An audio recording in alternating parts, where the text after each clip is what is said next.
I've been talking about Braving the Wilderness. It's a book by Brene Brown.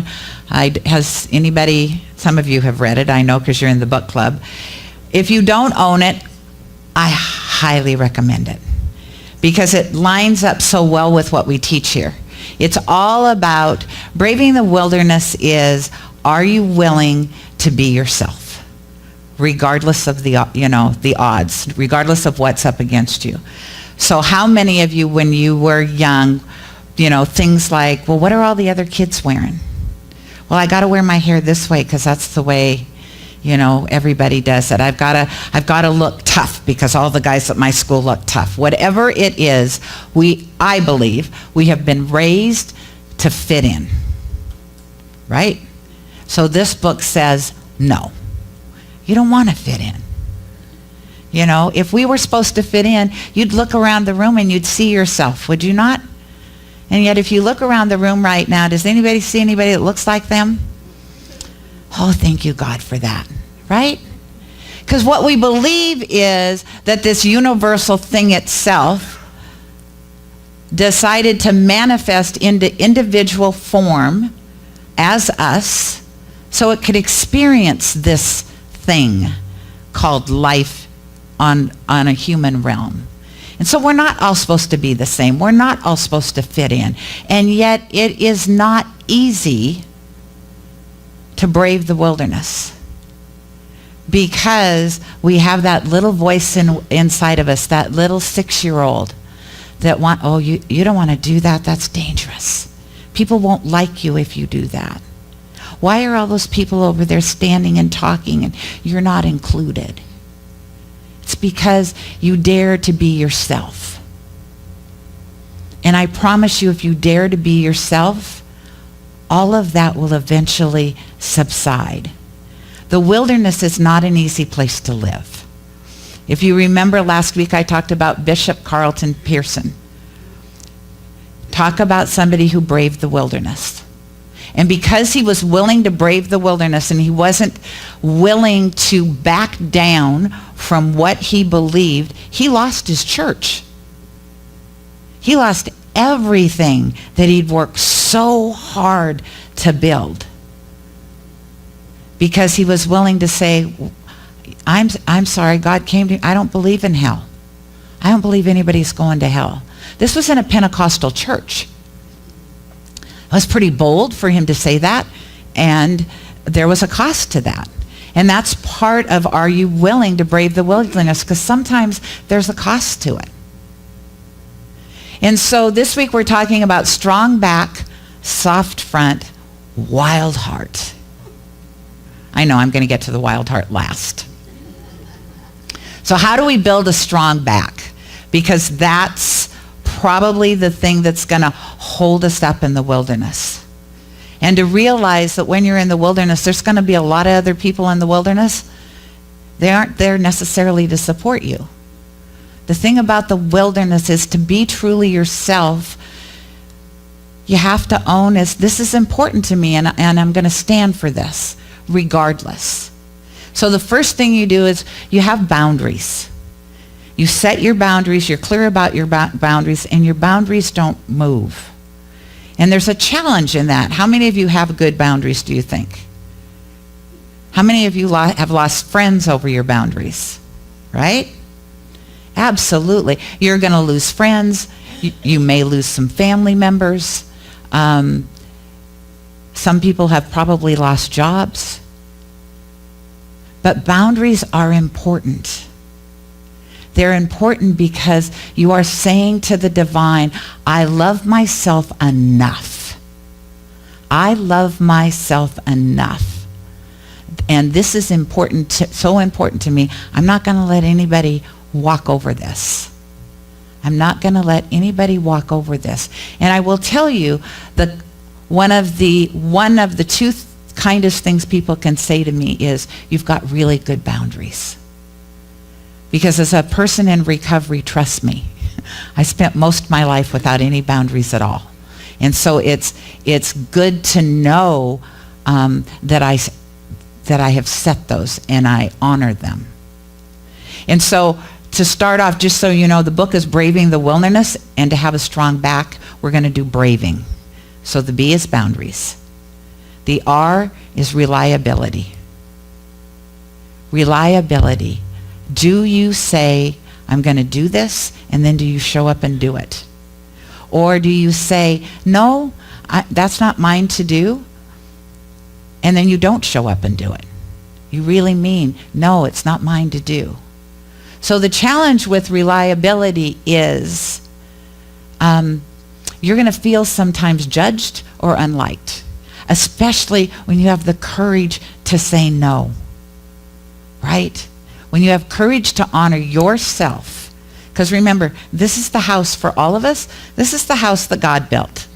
Each one of us, regardless of what it looks like, regardless of how it feels in this moment, this is the place that God planted itself as me.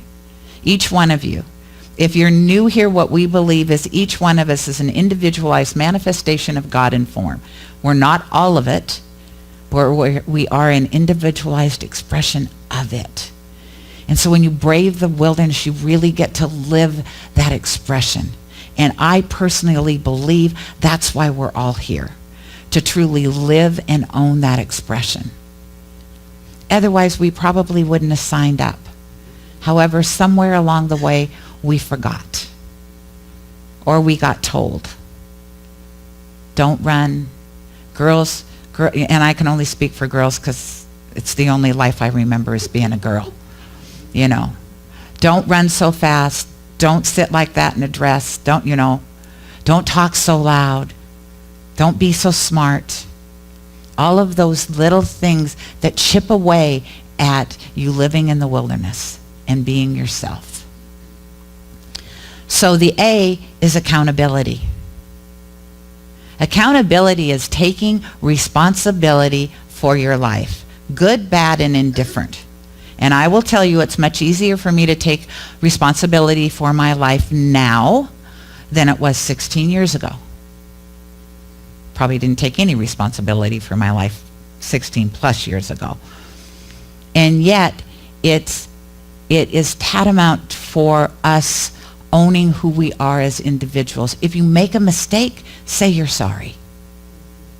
However, when you don't take responsibility for your life, then what are you doing? You're either blaming or shame. You're blaming other people for what's going on in your life. Victimhood consciousness, not pretty. I've been there.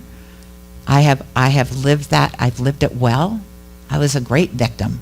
And I will admit, I don't know about you guys, sometimes I go back there because it's in my memory and it's easy to fall back into the old patterns. I had lots of practice. This is fairly new to me, so sometimes I can get whatever and the world's out to get me. I just know it. Everybody out there. Victimhood consciousness, and then, or we shame ourselves into not taking responsibility. It's better that we just hold in and lie about who we are and what we've done and feel shame around it, rather than just saying, here's who I am, this is what I've done, and this is how I'm going to fix it. Or, hey, this is who I am, this is what I've done. Woohoo! Taking responsibility for all of it. How many of you were told don't be so boastful? You know, who's going to toot your horn if you don't toot your own horn? Who's going to love you if you don't love yourself? Now, I mean really love you. Who's going to really love you if you can't really love yourself? And that, for me, was probably the hardest. I don't know about any of you. When I got this philosophy, I was like, oh, yay.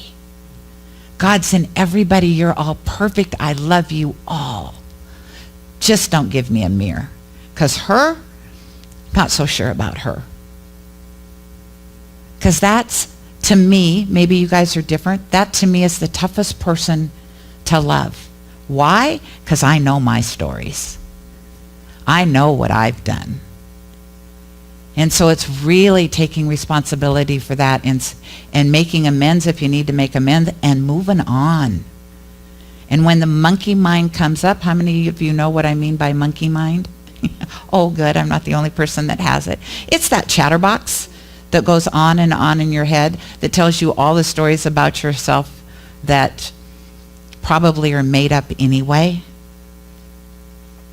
And to pull those around to the front and say, yep, absolutely. I got this from Ask and It Is Given when I first found this philosophy, and she talks about you don't turn away from anything. You bring it front and center. Yes. Oh my goodness, yes. I'm really not proud of that one. Thanks for showing it to me again. Yes. And I'm not that person anymore. And then you get to measure. Am I this much better? Am I this much better? Because every day, if you are an expanding stream of consciousness, which you are, every day you have a choice to get better and better, to believe in yourself more and more, to really know that you are the light and the love of the divine. Where was I? Am I on V? V. So V just went out of my head. Hang on a minute. Okay, if it's not going to move back in, I'll cheat. Vault. Vault. V is vault. What does that mean? Vault means holding confidences. Vault means if you hear a story and you're not actively in the story, you don't get to share that story with anybody. Because when you share that story, then what you're doing is you're gossiping. And Don Miguel Ruiz would tell us gossip is like poison. And here's the interesting thing about gossip. Or if, well, some of you are not my age. There used to be a show on TV where they used to have this person, the host would whisper in the person's ear, and it would be a fairly long story. And then that person was supposed to repeat it into the next person, and into the next person, and into the next person. And at the end, the person was supposed to tell the story they heard. Not anything like the original story. That's why we shouldn't gossip. First of all, it's not our story. And second of all, we need to start being that safe place. If somebody comes to you and shares with you something in their life, they trust you enough to hold that and be sacred with it. Even if in the moment they're telling this, if somebody were to stand up here today and share a whole entire story with you, all of you in here, and you're thinking, well, that's public knowledge. There were 50 of us in the room. It's not our story. Obviously, the person felt safe enough in the moment to share right here. That's as far as it goes. So holding on to being a vault of information. And, finding some ways when somebody asks you, well, how's so-and-so? She's great. You know what I think? You should probably call her. She'd love to hear from you. And then give that person the opportunity to tell their story. It's a practice. For me too, it's a practice. Because I grew up in corporate America. We all know what water cooler talk is. I don't even know if any of it was true, but it was water cooler talk. And so it's a practice to stop yourself from doing that. And it's an honoring of yourself. And I promise you, when you start to do it, be prepared. Because now people will recognize that you are a safe place.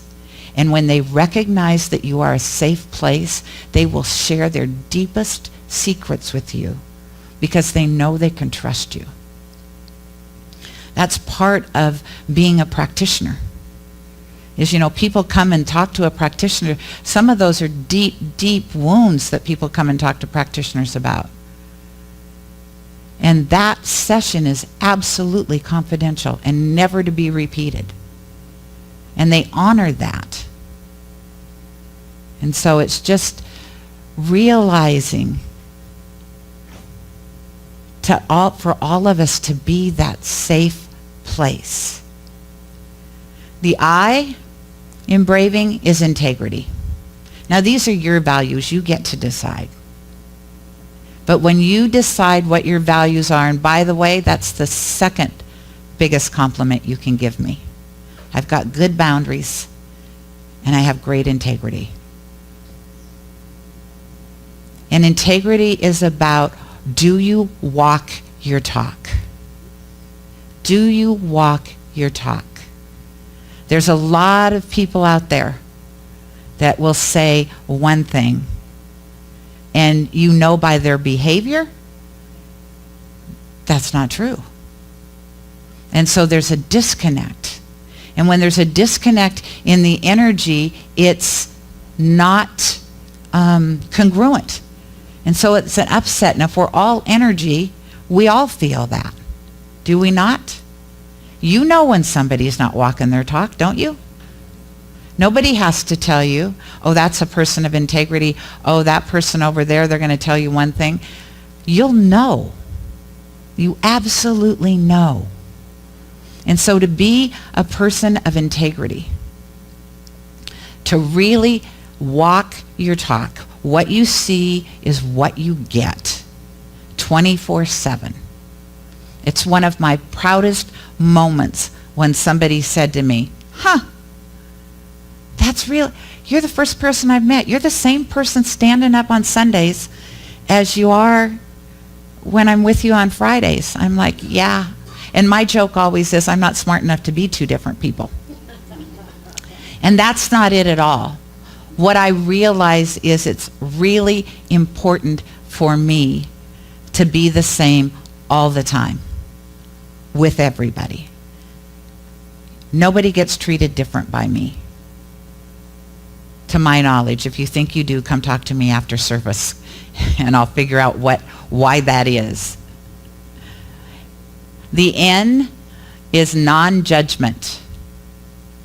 And non-judgment is really about giving other people the grace to be in the wilderness. Giving other people the grace to really be who they are without judgment. And that sometimes we think is funny when we see something. I used to have a friend, and we used to call ourselves the fashion police. And we'd go to concerts and we'd pretend we were writing out tickets to people. And then the first time I got up and spoke in front of a group of people, I realized that I felt judged. Nobody was judging me. I just felt judged. Why? Everything comes back tenfold. Thank you, B. It's not, when people say, oh, you give and it will come back to you tenfold. Everything comes back tenfold. Everything. And so it was, I started out, well, then how could I be kinder? Because and so then I would say, I certainly wouldn't wear that outfit, but God bless her.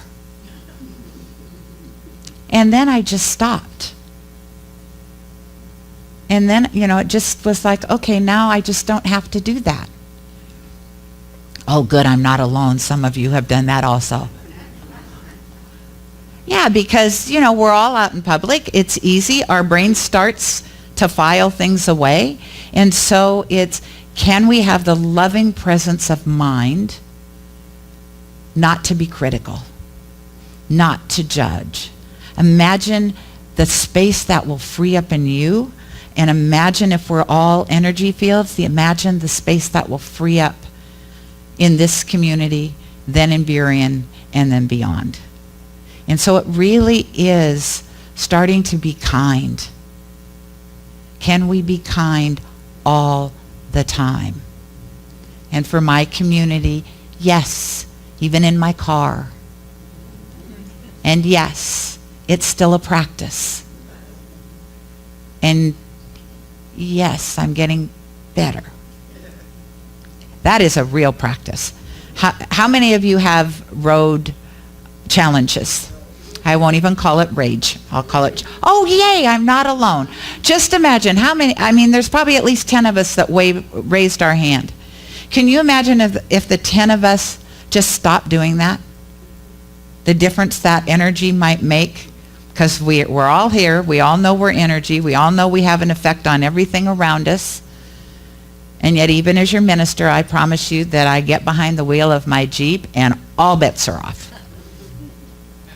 I start out thinking, it's going to be fine. It's going to be fine. It's because it's 5 o'clock in the morning and nobody's on the road.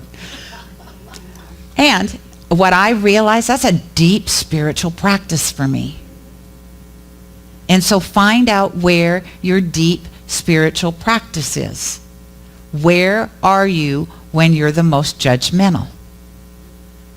Find that place, and then you get to do your spiritual practice there. I realize mine is always in my car. And I'm kind of good with that, and I'm willing to practice releasing it.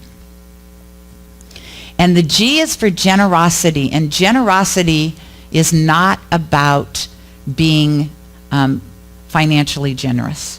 It wasn't even about being generous with your time. It was about being really generous with your relationships with people. It's realizing that everybody here really is their intention is to do their best.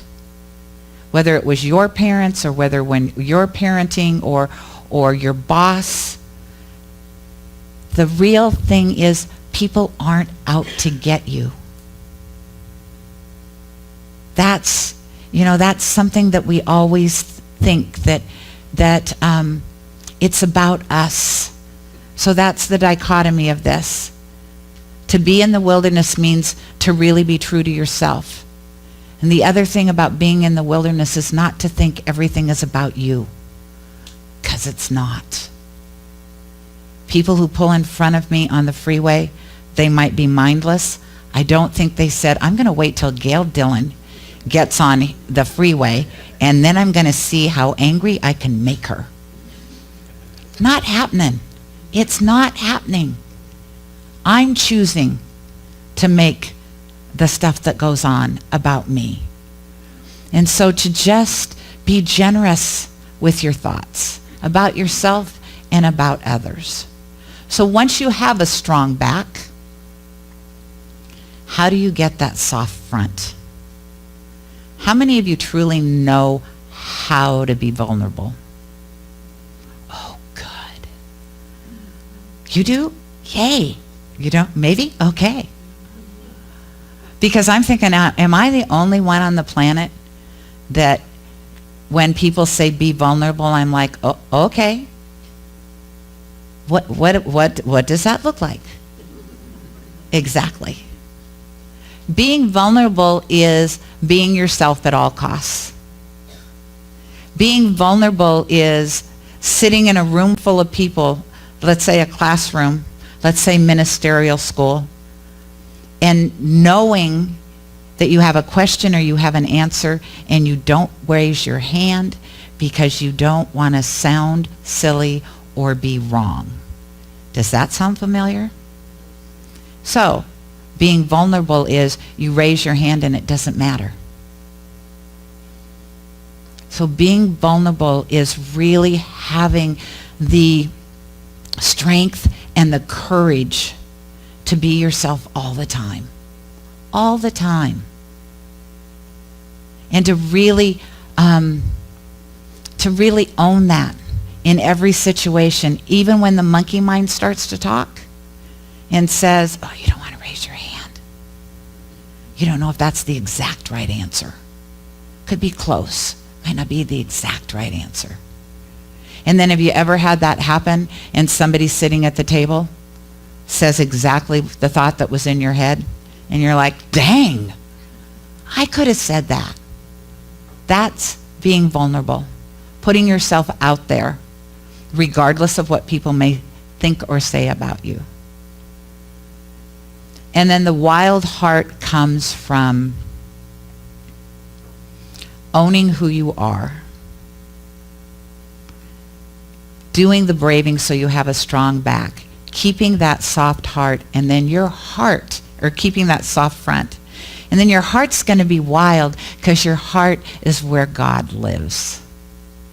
And it's going to be wild because it's going to be overjoyed.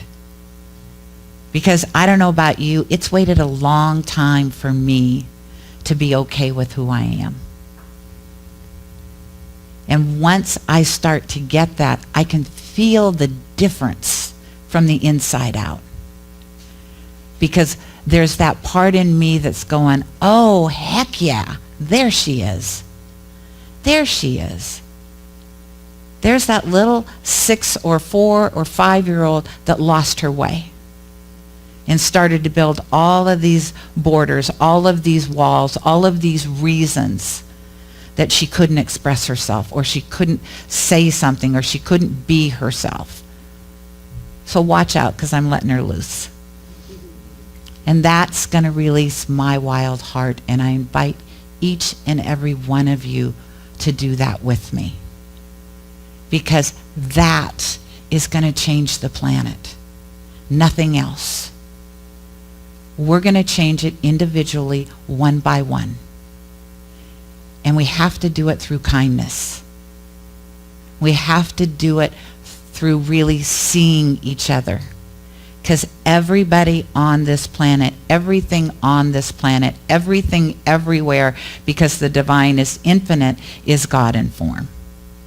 Ernest Holmes used to tell little kids, don't forget, there's not a spot that God is not. And if you remember that, every conversation you have is a conversation with the divine, even when you're talking to yourself. And so strong back. Sit up for a minute. Strong back. Feel that. Soft front. So if you close your eyes and you just smile and allow yourself, instead of building armor around your front to defend yourself, you just let that armor fall away and really realize there's nothing to defend anymore. That you're perfect, you're whole, and you're complete because you're part of that infinite source of all. And then I want you, if you choose, you could put your hands on your heart and just feel it for a minute. Feel it and realize that it's doing that all by itself. It's not asking your permission. It's not saying, should I beat one more time? What do you think? What will people think? What's the person next to you going to think? Your heart just is.